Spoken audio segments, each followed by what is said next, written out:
Share করতে পারে। ভালো, কি বললাম? দাস সুলভ দুর্বলতা। কেউ বলবে?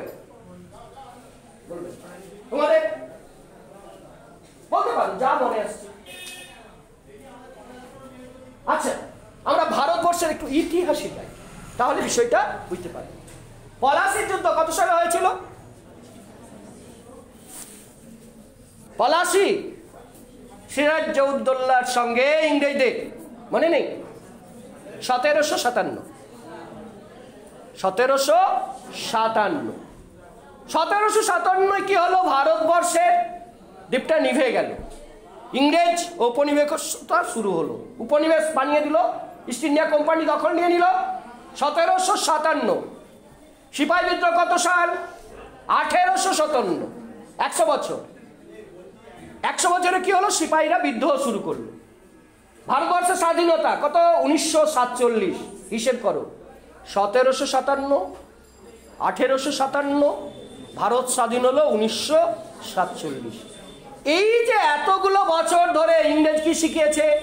ইংরেজ শেখালো আমরা সভ্য জাতি। তোমরা এই যে ভারতবর্ষ আমাদেরকে বলা তো নেটিভ, মানে আমরা জঘন্য, আমরা অসভ্য লোক। ইংরেজরা আমাদেরকে অসভ্য বলতো, নেটিভ, আর তারা নিজেদেরকে বলতো জেন্টেলম্যান, সভ্য লোক। স্বামীজি সেই জায়গায় তীব্র প্রতিবাদ করেছিলেন। স্বামীজি ইংল্যান্ডের বুকে দাঁড়িয়ে বলেছিলেন, তোমরা যে সম্পদের অহংকার করো, এ তো ভারতবর্ষ থেকে চুরি করা সম্পদ।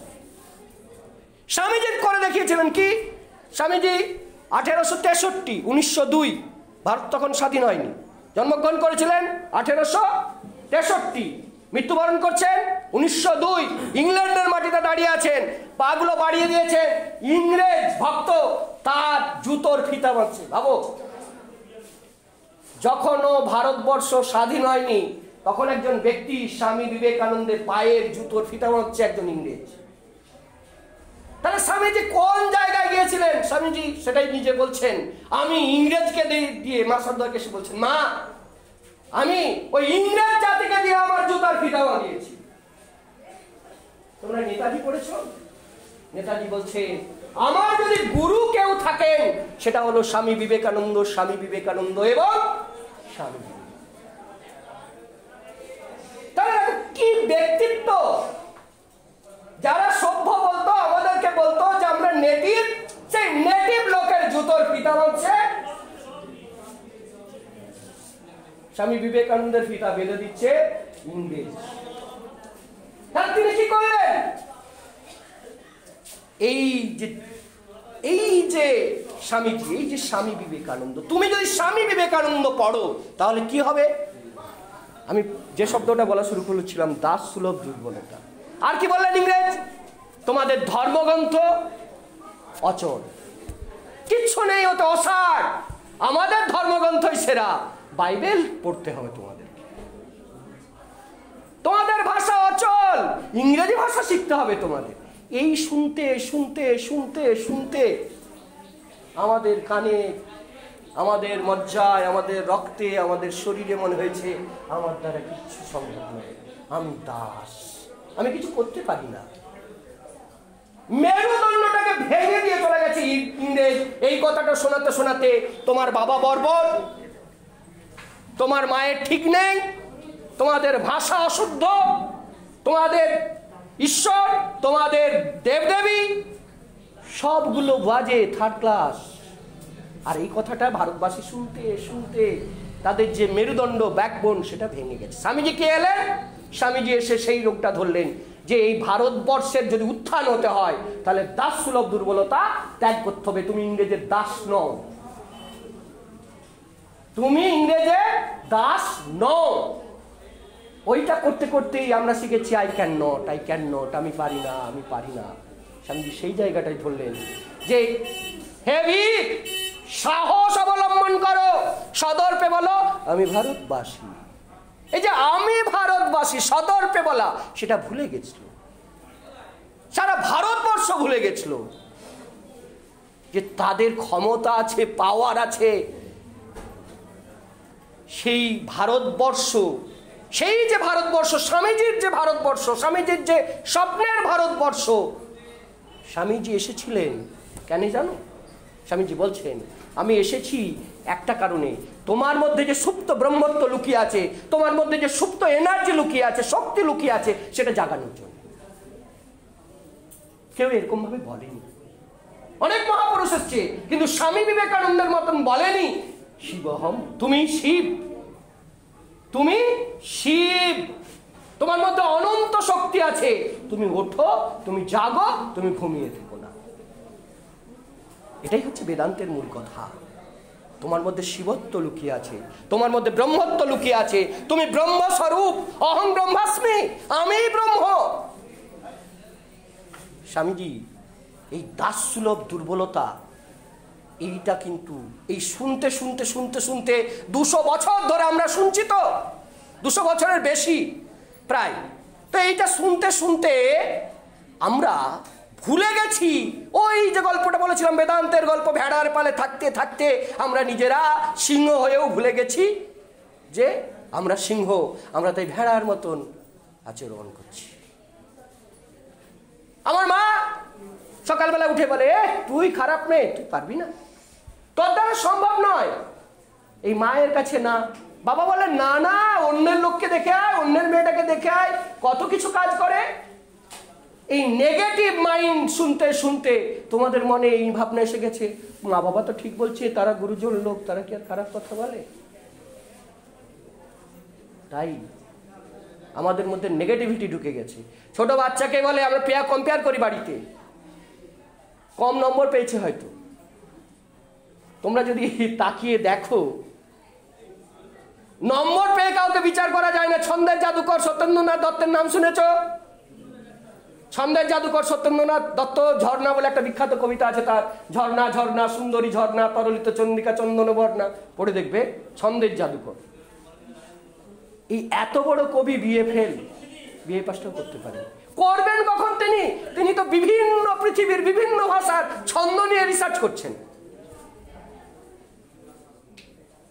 শরৎচন্দ্রের নাম শুনেছ? কথাশিল্পী শরৎচন্দ্র। ম্যাট্রিকটা পাস করার পর তার আর পড়াই হয়।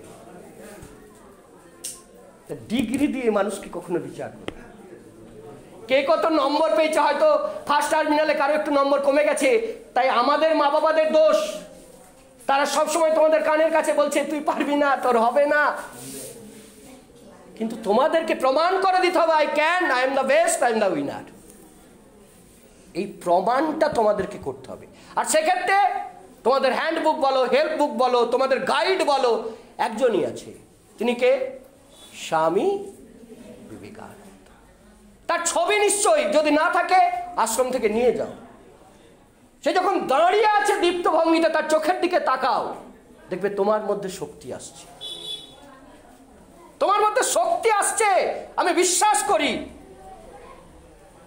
তুমি যদি স্বামীজির কাছ থেকে শক্তি চাও, স্বামীজি দুহাত ভরে তোমাকে শক্তি দেবে। কারণ স্বামীজি আজও জীবন্ত, স্বামীজি আজও জীবন্ত। কিরকম? তোমাদেরকে একটা ঘটনার কথা বলি। তোমরা নিশ্চয়ই স্বামীজির বাড়ি সিমলাতে একটা আশ্রম তৈরি হয়েছে, তোমরা জানো। সেই বাড়ির কাজ চলছিল, এটা খুব কঠিন কাজ ছিল। কারণ ওই বাড়িতে স্বামীজি যে বাড়িটায় থাকতো, 200-রও বেশি সেইখানে অংশীদার এসে জুটে গেছিল। তারা তাদের মতন বিভিন্ন পায়রার খোপ করেছিল। তাই কোন ঘরটাতে স্বামীজি অ্যাকচুয়ালি ছিল, তার আসবাবপত্র কেমন ছিল, কিভাবে ছিল, এটা বের করা কিন্তু যে স্বামীজির উপর কয়েকজন স্বামীজির উপর দায়িত্ব দিয়েছিল, তাদের ক্ষেত্রে খুব কঠিন কাজ ছিল। তা একজন মিস্ত্রি ছিল, আব্দুল বলে একজন কাঠ মিস্ত্রি ছিল। তার দায়িত্ব ছিল স্বামীজি কোন কোন আসবাবপত্র ব্যবহার করত সেগুলো ঠিকঠাক করা। তা স্বামীজিকে, ওই আব্দুলকে একজন স্বামীজি একটা স্বামী বিবেকানন্দের ছবি দিয়েছিল, যে বললো, আব্দুল, এই ঘরটা ছিল এই লোকটার, তো তোমার যখন মনে হবে যে কি কি আসবাবারে আছে, তুমি যখন বুঝতে পারবে না, একে তুমি এই ছবিটার দিকে তাকিয়ে তুমি পরামর্শ নিতে পারো, এ কিন্তু এসে তোমাকে পরামর্শ দিতে পারে। আব্দুল প্রথম দিন ছবিটার দিকে তাকিয়ে এরকম বলতে বলতে হঠাৎ তিনি কাজ করছেন, দেখলেন একজন গেরুয়াধারী সন্ন্যাসী এসে হাজির। গল্প জুড়লেন আব্দুলের সঙ্গে। আব্দুল, কেমন কাজ চলছে? না, এই ব্যাপার। বললো, আব্দুল, এদিকে নয়, এখানে নয়, এই কোনটায় ঠিক এইভাবে রাখ।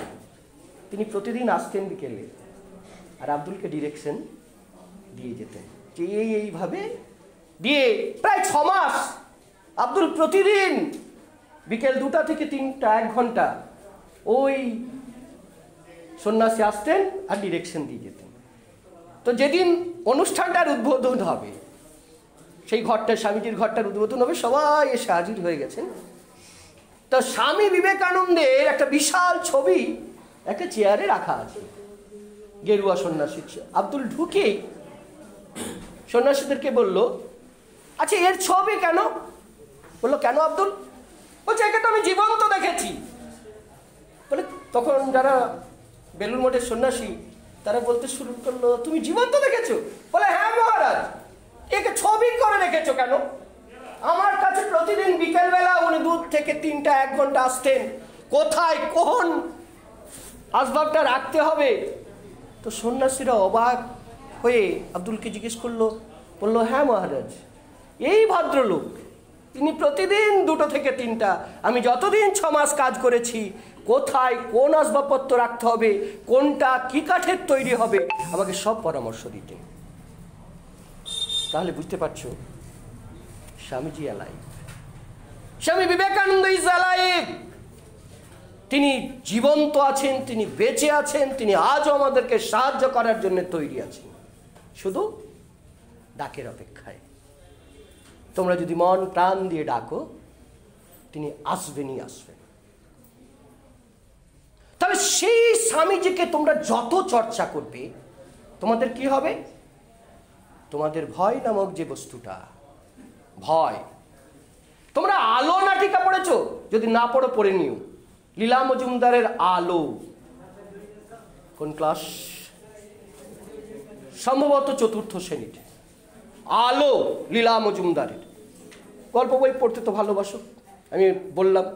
তো আলোতে কি আছে? একটা কাহিনী আছে, শম্ভু বলে একটি ছেলের কাহিনী। 12 বছর বয়স তার। সেই শম্ভুর ভীষণ ভয়, থাকে কোথায়? বনে থাকে দাদুর সাথে, সঙ্গে থাকে এক পিসি। তো তাকে ঝড় জলের রাতে, দাদু অসুস্থ, মনে পড়ছে হয়তো তোমাদের গল্পটা। তা সেইখানে দেখবে যে এই যে শম্ভু কিন্তু অন্য কেউ না, শম্ভু হচ্ছে তোমরা। শম্ভু ভয়কে জয় করছে কি? আলোটা যখনই তুলে ধরছে, তখনই দেখা যাচ্ছে ভয়গুলো সব সরে যাচ্ছে, চামচিকেরা উড়ে যাচ্ছে, কাঁটা গাছ থেকে শিরশির করে বেড়ালগুলো বেরিয়ে যাচ্ছে। তাহলে LIGHT, লাইট, আলো। কিসের আলো? জ্ঞানের আলো। তাহলে বিবেকানন্দের এই যে জ্ঞানের আলো, সেই জ্ঞানের আলোতে তোমরা যত উদ্ভাসিত হবে, তত এই যে ভয় নামক ফিয়ার, স্বামীজি বলছেন এই ফিয়ার সম্পর্কে, যে উপনিষদে যদি একটা শব্দ থাকে, সেটা হচ্ছে মা ভয়। কি শব্দ? মা ভয়। ইংরেজিতে হচ্ছে ফিয়ারলেসনেস। তোমাদের এই যে স্টুডেন্ট লাইফ, এই স্টুডেন্টদের সব থেকে একটা বড় বিষয়, সেটা হচ্ছে ভয়। হেড স্যারের সঙ্গে কথা বলতে হবে, না বাবা আমি যেতে পারবো না, তুই যা। কেন? ওর সঙ্গে তোমার কি তফাৎ? ভয় করে আমার।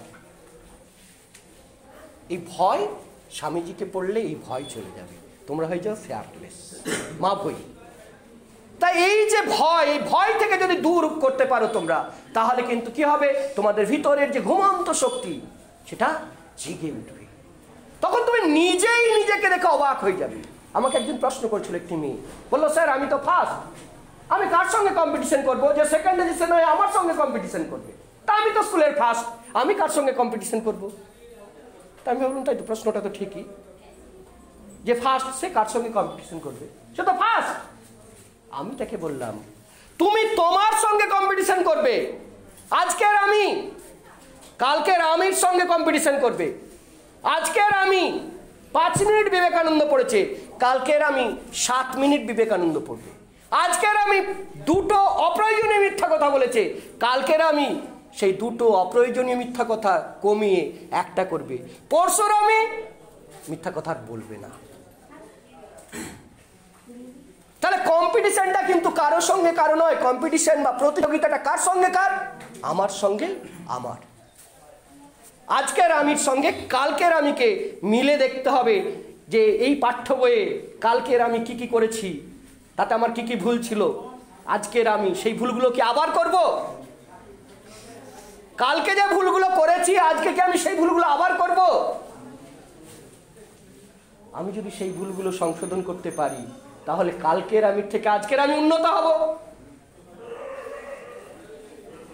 আমরা ছাত্ররা কি করি, একই ওই ভেড়ার পালে একটার মুখ তারপরে আরেকটার মুখ সব এগিয়ে যাচ্ছে গড্ডালিকা প্রবাহের মতন। কালকের ভুল ভুল ভুল ভুল কেন? তার কারণ হচ্ছে আমরা নিজেদেরকে সময় দিই না, আমরা বন্ধুকে সময় দিই। তোমরা বলবে স্যার সেটা আবার কিরকম? ইয়াস, নিজেকে সময় দিতে হবে। সেটা 5 মিনিটও হতে পারে।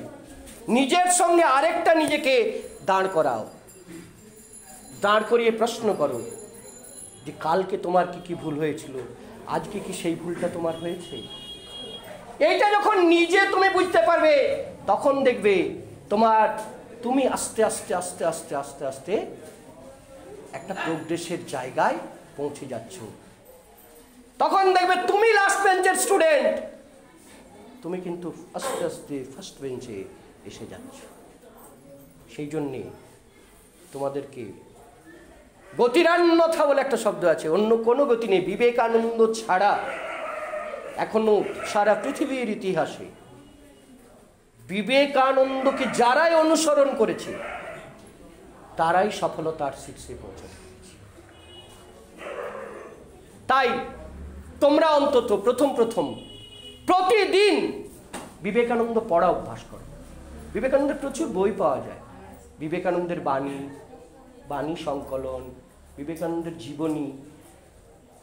বলছে তুমি যাহা ইচ্ছা তাহাই হইবে। যদি তুমি নিজেকে দুর্বল ভাবো তুমি দুর্বল হইবে, যদি নিজেকে সাহসী ভাবো সাহসী হইবে। যদিশ্য ভাবনা সিদ্ধির তদস্য। তাহলে তুমি যা ভাববে, তাহলে আমরা বলি ভাগ্য কেউ গড়ে দেবে? তোমার ভাগ্য তো তোমার কাছেই, তোমার সফলতা তো তোমার কাছেই। তুমি যদি ভাবো আমি সাহসী হব, হবে। তুমি যদি ভাবো আমি ভীরু হব, হবে। তুমি যদি ভাবো আমি 80% মার্কস পাবো, পাবে। আর তুমি যদি মনে করো আমি ফেল করব, করবে। তাহলে সেলফ কনফিডেন্স, এই যে আত্মবিশ্বাস চর্চার প্রথম এবং প্রধান কাণ্ডারি হচ্ছে স্বামী বিবেকানন্দ। কি নাম? স্বামী বিবেকানন্দ। প্রণাম মন্ত্র কি? ওং নমঃ শ্রী জ্যোতিরাজায় বিবেকানন্দ সুরয়ে সচ্চিৎ সুখ স্বরূপায় স্বামিনে দাহ্যমার। বিবেকানন্দকে কিচ্ছু দিতে হবে না, শুধু একটা প্রণাম মন্ত্র উপহার দাও আর বলো স্বামীজি আমার আমিকে তোমার জ্ঞানের আলোয় আলোকিত করে আমাকে উন্নত করো। তো এই বিবেকানন্দ, এবং সেটা কোথায় পাবে তুমি? তাই তোমাকে পাঠচক্র করতে হবে। তাহলে প্রথমে আমি শুরু করেছিলাম what is my profit. What is my profit, আমার লাভ কি? তাই তোমার যদি 10টা ক্লাসে এলে তোমার নম্বর দরকার, তুমি যদি নম্বর পাও বেশি, ক্লাসে আসতে অসুবিধা আছে? কারো চাকরির দরকার, সে যদি ক্লাসে এসে চাকরি পায়, অসুবিধা আছে? এই ক্লাসগুলোতে, এই পাঠচক্রে তুমি যখন আসবে তখন আমাদের জীবন আছে 3টা। একটা সাধারণ জীবন, একটা নৈতিক জীবন, একটা আধ্যাত্মিক জীবন। তা আমরা সবাই ওই বুকের কাছে, বুকের ভিতরে একটা আধুলি আছে, সেই আধুলিটার খোঁজ না করে বুকে হাত দিয়ে আস্তে আস্তে আমরা পৃথিবী থেকে বিদায় নিই। আমরা বুঝতেই পারি না আমি কেন এলাম, পৃথিবীতে কেন এলাম। স্বামীজি স্পিচ দিচ্ছে, জন্মেছিস যখন একটা দাগ রেখে যা। জন্মেছিস যখন একটা দাগ রেখে যা। তাহলে এই ভয় ত্যাগ করতে হবে, সাহস অবলম্বন করতে হবে। তার জন্য দরকার কিন্তু বিবেকানন্দ। আচ্ছা, কার কার কাছে বিবেকানন্দের কোনো বই আছে হাত তুলো তো দেখি, অনেস্টলি বলো। গুড, থ্যাংক ইউ, অনেকগুলো হাত উঠেছে। Good. তোমরা বিবেকানন্দের ছবি আছে ঘরে কার কার? বাহ, ভীষণ সুন্দর। দেখো তোমরা একটা কাজ করো, সকালবেলা যখন ঘুম থেকে উঠবে, আমি তোমাদেরকে কতগুলো প্র্যাকটিস বলে দিচ্ছি। ঘুম থেকে ওঠার পর চোখ দুটোতে হাত ঢাকা দিয়ে প্রথমে বিবেকানন্দের মুখটাই দেখো। তাহলে কি হবে? তোমার যাত্রাটা শুরু হবে বিবেকানন্দকে। ধরো তুমি ফুটবল গ্রাউন্ডে যাচ্ছ, তোমার ফুটবল খেলবে, বিবেকানন্দের সঙ্গে চুপি চুপি বলো, বিবেকানন্দ চলো একটু ফুটবল খেলে আসি। কি বলবে? বিবেকানন্দ চলো একটু ফুটবল খেলে আসি। তুমি যে দেখলে ফুটবল গ্রাউন্ডে কেউ নেই, ফাঁকা, বলটা আছে। তুমি একটা কাজ করো, তুমি মনে মনে বিবেকানন্দকে গোল পোস্টে দাঁড় করিয়ে তুমি বল মারতে থাকো। বিবেকানন্দকে বলো যে তুমি ধরতে পারলে না এটা। অর্থাৎ যেখানেই তুমি যাবে বিবেকানন্দকে সঙ্গে করে নিয়ে যাও। যদি স্কুল যাও বিবেকানন্দকেও সঙ্গে নিয়ে যাও। পাশে তোমার যে সহপাঠী বসে আছে তার পাশটাতে বসাও, বিবেকানন্দ তুমি বসো। এই প্র্যাকটিসটা যদি তোমরা করতে পারো না, দেখবে বিবেকানন্দ সব সময় তোমার